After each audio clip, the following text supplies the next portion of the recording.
Welcome to Christ Witness Studio. Praise the Lord. Hallelujah. ప్రభువైన యేసుక్రీస్తు అతి శ్రేష్ఠ నామములో మీ అందరికీ వందనాలు తెలియజేస్తున్నాను. నేటి వీడియోలో మరో అద్భుతమైన మిషనరీ బయోగ్రఫీతో మీ ముందుకు వచ్చాం. డియర్ ఫ్రెండ్స్, మనమేంటో దేవునికి మనం తల్లి గర్భములో రూపించబడక ముందే తెలుసు. అలాగే మనల్ని తల్లి గర్భములో రూపించేటప్పుడే దేవునికి మన జీవితంపై ఓ చిత్తం ఉంటుంది.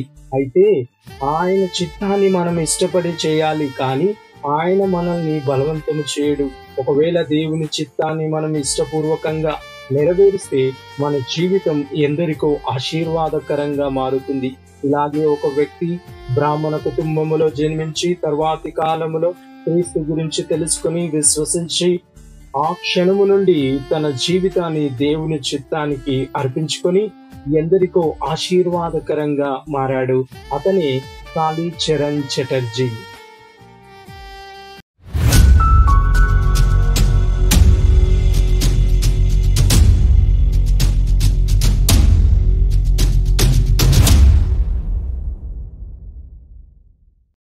కాళీచరణ్ చటర్జీ.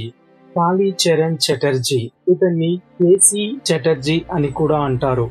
1839 సంవత్సరంలో జనవరి 23న మన భారతదేశంలోని కలకత్తాకు ఉత్తరాన 20 కిలోమీటర్ల దూరములో హూగ్లీ నది ఒడ్డున ఉన్న సుఖ్చారా అనే గ్రామములో జన్మించారు.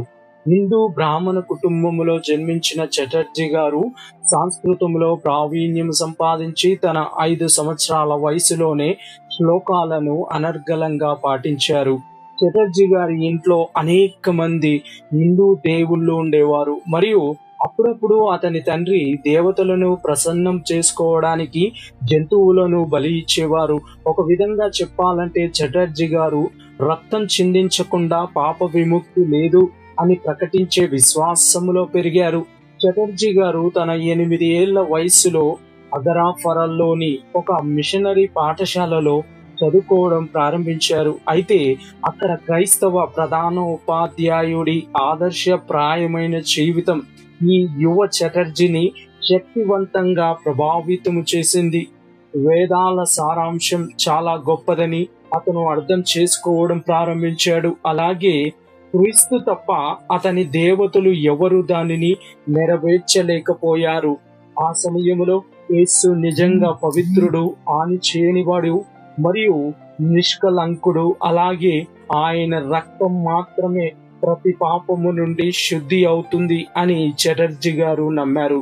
ఆ తర్వాత ఆయన మిషనరీ అలెగ్జాండర్ డఫ్ గారు నడిపే కళాశాలలో చదువుకోవడానికి కలకత్తా వెళ్ళాడు. తర్వాత యేసు క్రీస్తును తన సొంత రక్షకుడిగా స్వీకరించి 1854లో బాప్తిసము పొందారు. చటర్జీ గారు క్రీస్తును వెంబడిస్తున్నందుకు తన కుటుంబం అతన్ని బహిష్కరించినందున తన ఇంటిని విడిచిపెట్టి చదువు పూర్తయ్యే వరకు మిషన్ హౌస్ లోనే ఉన్నారు. 1861లో జలంధరాలోని అమెరికన్ ప్రెస్బిటేరియన్ మిషన్ వారి మిషన్ పాఠశాలలో బోధించడానికి ఆయనను పిలిచారు. అలా ఆయన మిషనరీ ప్రయాణాన్ని ప్రారంభించారు. తర్వాత 1868లో ఓషియాపూర్లో ఆయన విద్యా ఆధారిత మిషనరీ కార్యకలాపాలను ప్రారంభించారు. ఆయన స్థాపించిన పాఠశాలలు హిందువులు, ముస్లింలు మరియు పంజాబీలలో స్వార్థ మాధ్యమంగా మారాయి. ఆయన ముఖ్యంగా పేద సామాజిక బహిష్కృతుల మధ్య పరిచర్యపై దృష్టి పెట్టారు. ఆయన తెగల గురించి పట్టించుకోలేదు.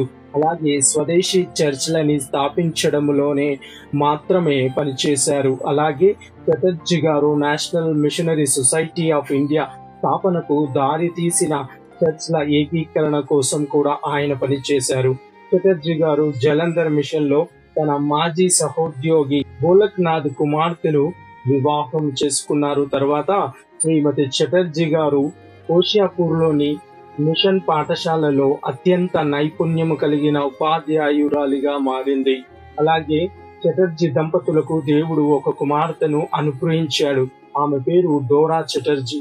ఈ విధంగా చటర్జీ గారు క్రీస్తును స్వీకరించిన సమయం నుండి చివరి రోజు వరకు ఆయన తన రక్షకుడిని నిజంగా మరియు హృదయపూర్వకంగా ప్రేమించి సేవ చేశాడు.